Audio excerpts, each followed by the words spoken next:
Yo, barchaga salom obunachilar, sizlar bilan Axelus. Bugungi videomiz 100 kunlik survival ikkinchi qism. Mana bular oldingi videodagi avantpostdan olingan narsalar.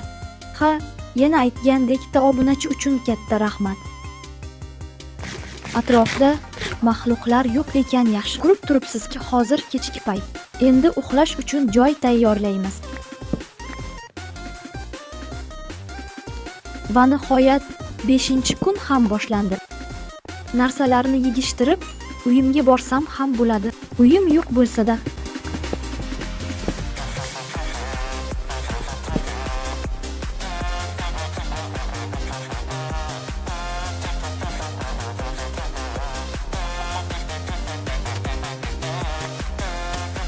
Va nihoyat uyga ham yetib keldim.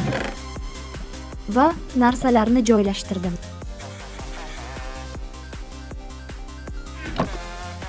Ovqat va temirlarni pechkalarga pishirishga qo'ydim. Sizlar esa like va obunani bossalar, keyingi videolar bomba bo'ladi.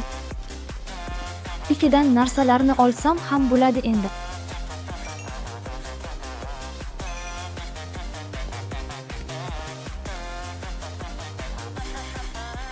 Men yana qishloq qidirib yo'lga tushmoqchi bo'ldim va chelak yasadim. Sandiqdan kerakli narsalarni oldim va mana shu tomonga qarab yurdim.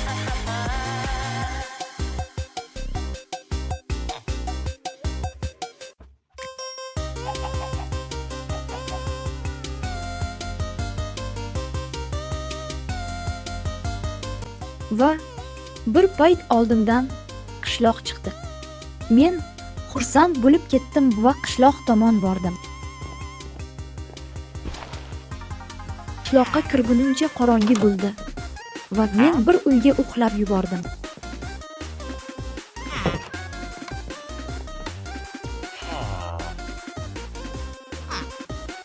Tashqariga chiqib youtuberlar qishloqqa kelib nima qilgan bo'lsa, men ham shuni qildim. Loot qildim.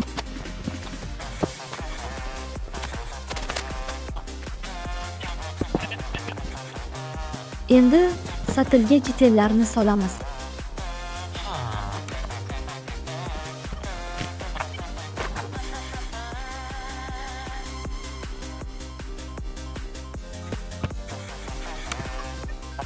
Loot qilgunimcha qorong'i bo'lib qoldi. Men uylardan o'margan kravatda uxladim. Agar sizlarga ham men ishlatayotgan mod kerak bo'lsa, shu videoga unda like va modlar videosi chiqadi. Keyin esa uyga qaytdim, qaytayotib toshlar qo'yib ketdim yana qaytish uchun.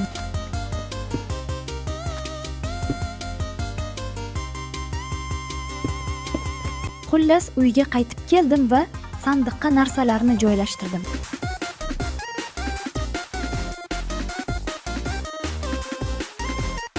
Va taxtalarni olib, jitellar uchun ko'payish farmini qurdim. Jitellar ko'payishi uchun ularga yetarli miqdorda non tashladim. Qish yo'lagi qurdim. Endilikda menga yana daraxt kerak edi. Shuning uchun men daraxt chopdim.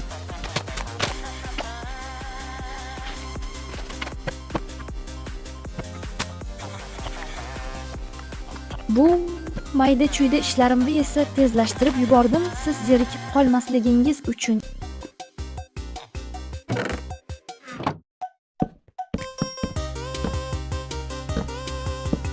Va nihoyat ferma ham tayyor. Endi bu yerga tovuq olib kelish qoldi.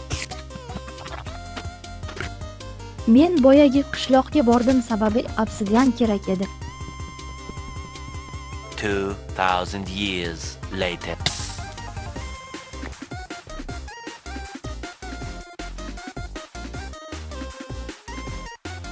Qizinchi kun ham boshlandi. Va men o'zimda bor chelaklarga ham jitel solmoqchi bo'ldim.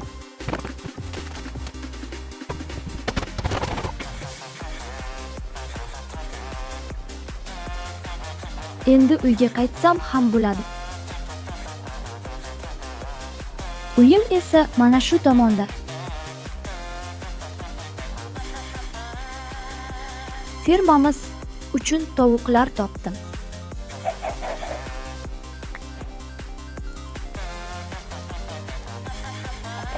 Bir emas, naq tutda.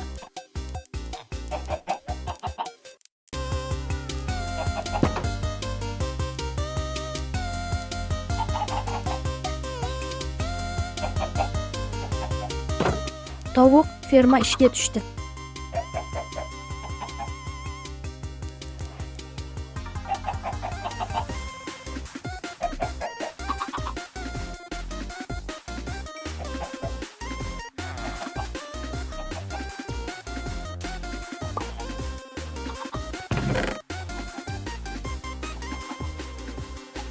Endi esa men sandiqdan kerakli narsalarni olib sehrlash stoli yasamoqchi bo'ldim.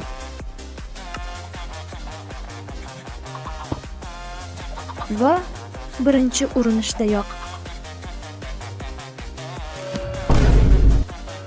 bunaqa sehr hammasi daraja-ku bo'laveradi.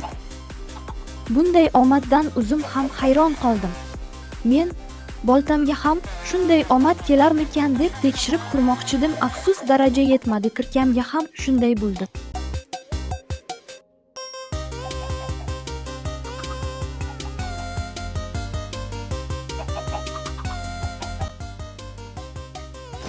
Keyin esa men Nezir olamiga bormoqchi bo'ldim va portal qurdim.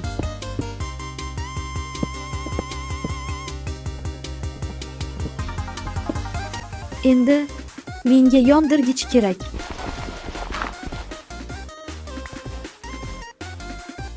Two thousand years later.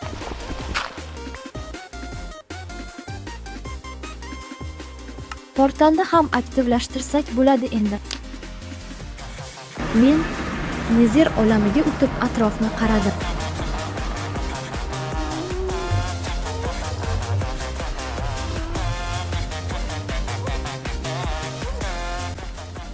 Va yana qaytdim.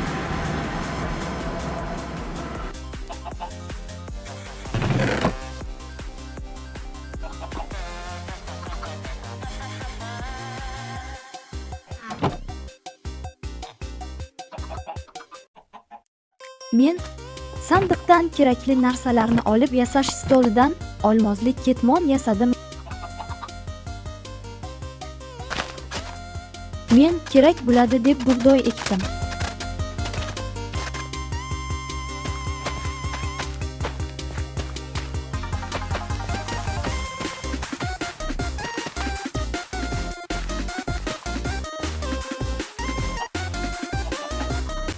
Va hamma joyni moblar paydo bo'lmasligi uchun yoritib chiqdim.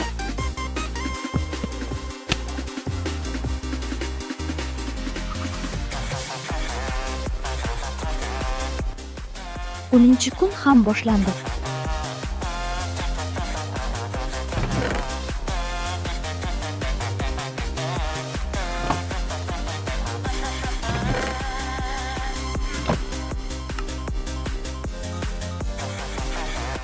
Men somonlarni non qilib jitellarga berdim.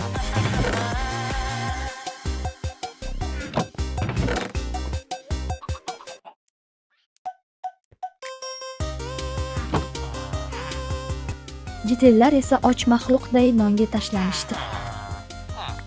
Hatto yangi chaqaloqlar ham tugilibdi.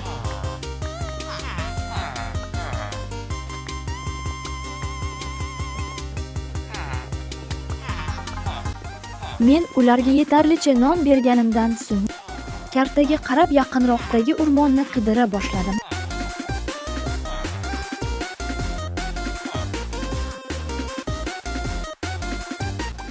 Va 10-kun davomida faqat daraxt chopdim.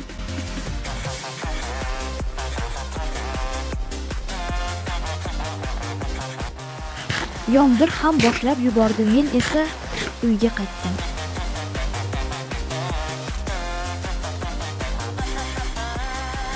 Mana bu lootlar chopilgan barcha yog'ochlar.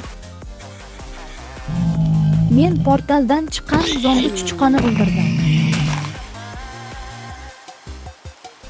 va turtda gravel sindirdim sababi jitellarni cho'p sotadigan qilmoqchiman.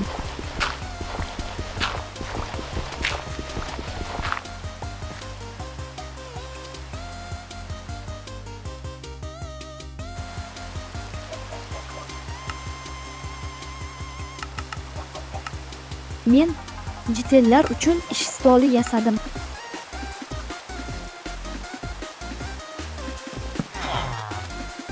Men aytganimdek cho'p sotarlar qildim.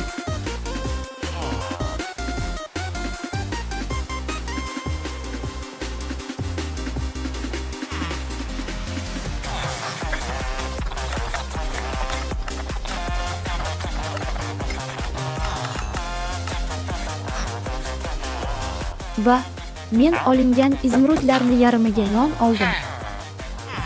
Ha, yana aytgandek nega jitellarni sotuvi yopilmayapti desang u ham bor.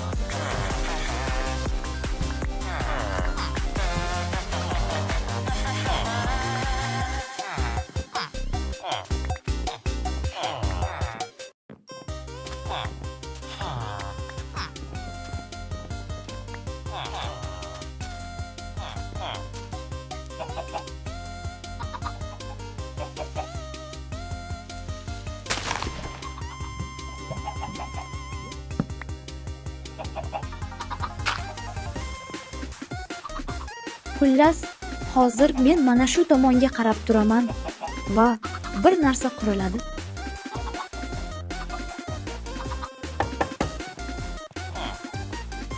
Bu nima desangiz, bu ortgan jitellarni shu yerga solaman.